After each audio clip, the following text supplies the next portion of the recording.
Hello, this is Lisa Marie Graves with MLJS Legacy, and we are doing a speaker interview for the Men's Legacy Conference. The conference is scheduled for Friday, September 22nd. It's in the morning from 8:30 to 1 p.m. It's going to be at Oak Ridge Church of Christ in Parker County. And this is something new that I'm trying, and I'm pretty excited to interview each of the speakers to give you a little more insight about them and their topic. So today I have with me Jim Gardner. And Jim, I'm just going to turn it right over to you. If you wouldn't mind introducing yourself and telling folks a little bit about you. Sure. Well, Lisa Marie, first of all, it's an honor to be a part of this.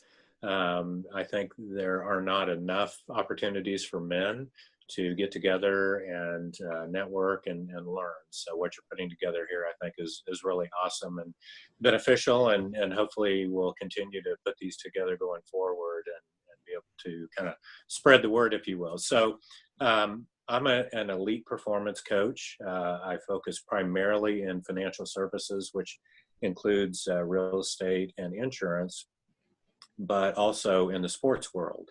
So I work with coaches and sports organizations and athletes on what I call elite performance.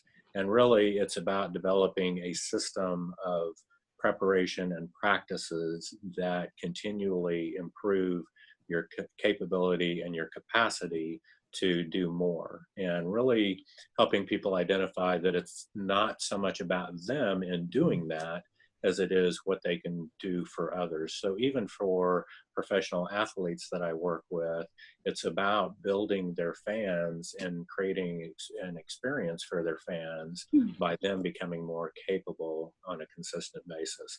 And, the backside of that is that it's more fulfilling for the athlete as well. It also helps them prepare for what's next. Certainly in professional football, the average life for an NFL player is about 3 years. And unfortunately, so many don't think about what comes next. Yeah. But it's also true in the business world. We have people that move around in the corporate world or in other professional practices, and we often don't think intentionally about what happens next and what are we doing to prepare for whatever that might be. And it really comes down to identifying the need, but then building these systems of practices about how we go about our life on a continual basis, so that we are continuing to develop and continuing to grow and putting ourselves in a position to where we are actually sought after, instead of having to go out and seek other opportunities, other people, those kinds of things. Yeah, that's important, where if you can be sought after versus maybe more of a desperation mode of taking anything versus something that you truly want to do, or something that, is more of a fit for you, or even financially, if it's a better paying position. So definitely much better if you can be sought after versus more of a desperation mode. Absolutely. And it truly is about being intentional from the perspective of, I've worked with corporate executives that actually retire early, retiring possibly in their mid 40s. And I'm just going to go out and play golf, or I'm going to go sailing, or whatever the case. And almost without exception, my experience has been that lasts for maybe a couple of months, and then they become bored. But the problem is they haven't really, again, intentionally thought about what is that next thing. And so sometimes they become frustrated, even depressed, actually, because, they just don't know what to do with themselves. So, it's a matter of preparing and preventing yourself from, falling into those types of situations as well. Yeah, I've actually fallen into that myself. I retired from the Air Force about 9 years ago, and I knew that there was something that needed to come after that. But when you think of retire, okay, now what? And yes, definitely, I was the kind of person, and I can imagine, leading up to that transition, you're in full force, and then to go into retirement where things just stop and every day's a weekend, Right. So when you work with them, how far out do you try to create that vision for them, or for them to be intentional with their actions? Well, what I work with them on initially is really the vision for their life Mm. and break that into three primary categories, if you will. And that is their spiritual life, their personal life, and their professional life. So even, stay-at-home moms have things that we would consider to be professional that they do. It's not all just personal. So it's their Mhm. outside activities. So, basically everyone qualifies for that. Mhm. So the way to really understand what your vision should be for your life is, what is your legacy? Mhm. Because whether it's the day that God turns off your lights or you turn off the lights on a position or a season of some kind, then what's the legacy that you leave behind? And actually for multiple generations. It's not just for those that were directly around you at the time. What type of a culture did you create? How did you behave on a consistent and daily basis to build up and support those people around you and implement some of the systems that they found to be so compelling that they've adopted those themselves and they pass those along in the Mm. lineage as well. Yeah. So it's formulating that picture. Sometimes I even with my clients have them actually oil paint that vision. And with oil paint, you can paint over, you can change because life does evolve as we gain experience and develop some perspective. But as long as we always have that picture forefront in our mind for the vision for our life, it's really our guiding force and something to Mhm. look to, and it's something that I use in some of the other tools that I have to help people develop. Yeah, and I think it's important to always be moving forward and improving yourself and having something else to look towards. And for me, this is kind of the time of year, the fall, where I like to look for, determining my goals for the next year. Where I think a lot of people, January's crazy because everybody's like on a stir. So I think that it's important to always be looking and planning ahead. I'm sure you probably ask people, hey, what's your 5 and 10 and 20-year goal? Do you? Yeah, I do a little bit, but actually, I do not like the term goal. So, Okay. words are Vision, important. future. Well, actually, and I used this with a client earlier this morning where they had identified goals Uh-huh. for the particular organization. And goals are kind of like New Year's resolutions. They're Hmm. typically kind of nebulous and so on. And the example I always use is I have a goal of losing weight. Okay, so if I lose 2 pounds, then theoretically I've met my goal. But I really didn't accomplish what I intended, correct? But if I set a target, and that is that I'm going to weigh, let's just say, 100, 69 pounds by October 31st of 2017, then I can develop a strategy to Hmm. actually hit that target. Yeah. So it's much more specific, it's much more intentional. I can draw in accountability functions as part of that strategy and make sure that I actually hit it. Nice. So based on my clients' visions, I have them, kind of break down again within those three areas of their life. What is it that they want to improve on that they already have strengths in? And let's focus on how we do that. So what does that look like over the course of time? And that may be, 3 years out. I like to work with the number three. So I typically Okay. don't go beyond that. It's But a little overwhelming, I think, if you go too far beyond. it is, and everybody knows that life changes, Hmm. when we go further out, and we have to change things up more significantly. But so if I'm going to have a target that I'm going to hit 3 years out, then again, what is my strategy to be able to do that?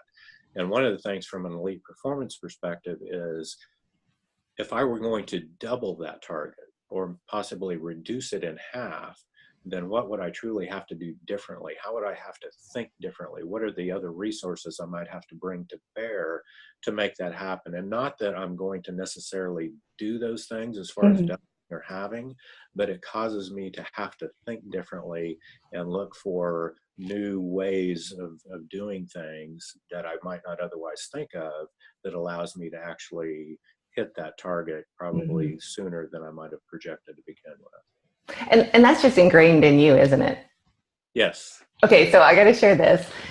When I first spoke to Jim on the phone, he was talking to me about the conference and asking how many attendees, and I had told him that the goal was 80. The goal, sorry, I'm a goal person. That's all right. We'll work on it.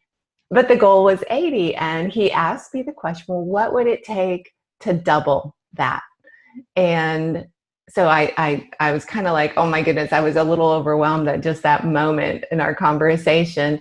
And then had the easy, quick answer of, well, actually, we only have seats for 80.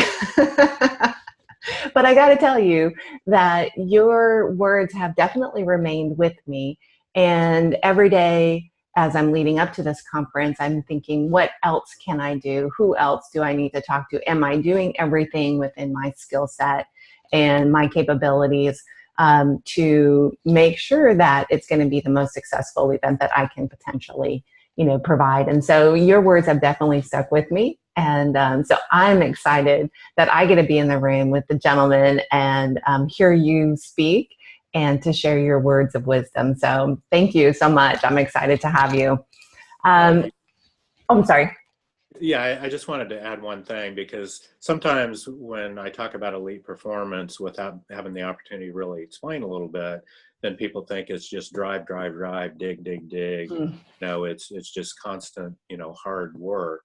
But I relate it to a muscle as an example, and that is that without rest and recovery, we can't continue to develop and become stronger.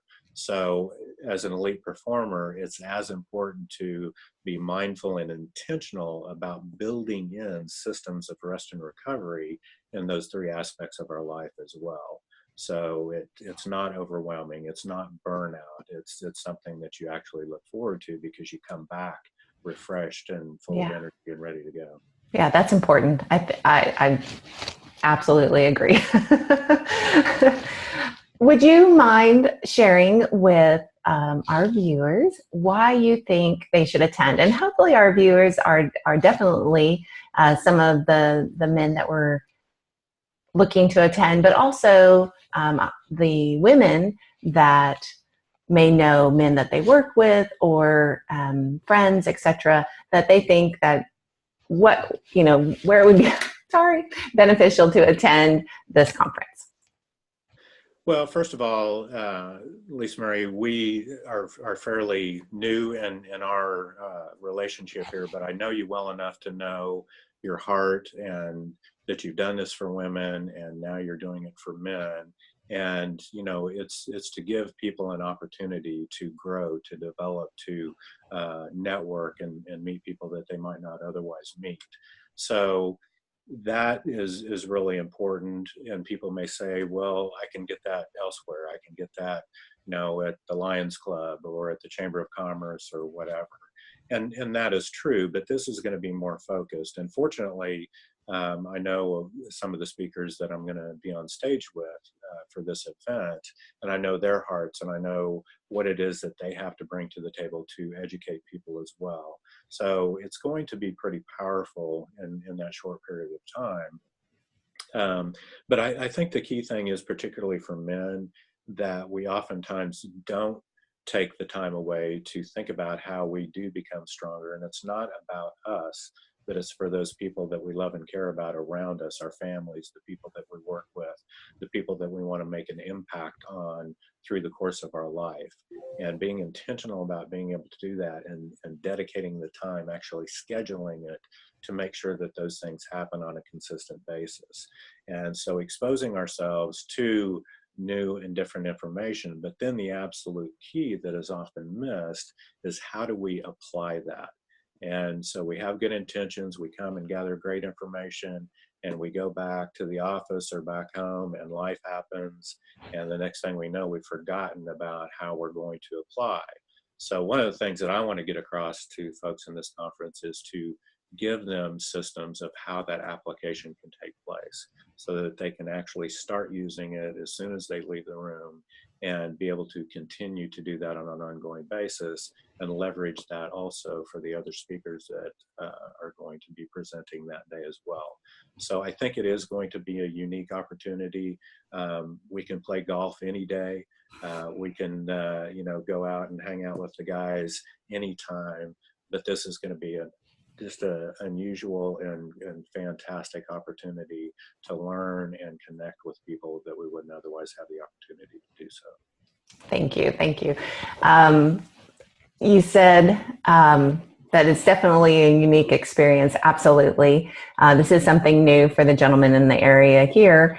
And you also said, oh my goodness, I should have wrote it down because I'm like, that's what I've been trying to tell people. Well, hopefully they got it. Well, thank you so much for coming on today, taking the time out of your busy schedule to share about the conference and a little bit more about you, what you're going to be speaking about. And I guess we'll just end this with, if you can share how people can learn more about you and, maybe your social sites that you're on, however you'd like people to connect with you. Sure. Well, first of all, let me say I'm looking forward to the conference because I see it as an opportunity to learn as well. And I always tell my clients that the teacher actually learns more than the students if they're really paying attention and trying to serve. So I look forward to it as an opportunity to learn from that perspective, but also as an opportunity to meet and connect with new people. And it's about, how can I serve them? How can I possibly serve the people behind them? So I'm very much looking forward to it from that perspective, and certainly welcome everyone to go out and gather all of their friends to come join us in this event. But as far as contacting me, my website is Jim Gardner Live, live.com. I throw my phone number out there because I like to be accessible to people. And my phone number is 817-729-8651. And my email address is jim@jimgardnerlive.com. And you can also find me on Facebook, jgardnertx, and that's my Twitter as well. And then I'm on LinkedIn under Jim Gardner Live also. And one thing, I spend most of my time as far as the social media world on LinkedIn and try to publish fairly frequently, at least thought-provoking ideas and in some cases articles along the lines of elite performance and continuing to build your strength and build your life. Great, thank you. And if you want an easy way to connect with Jim, you can go to the website menslegacyconference.com. If you select speakers, you can see Jim's fabulous photo there and links to all of his social sites. You can see a short bio for him and also more information about his topic. So definitely check out the website. Again, that's menslegacyconference.com. And there's a link to register. So click the link, register, and we want to see you in the room at the Men's Legacy Conference. So thanks so much for watching. Thank you, Jim, again for coming on and sharing more about you and your topic. Thank you. Have a great day, everybody. Okay, let me stop.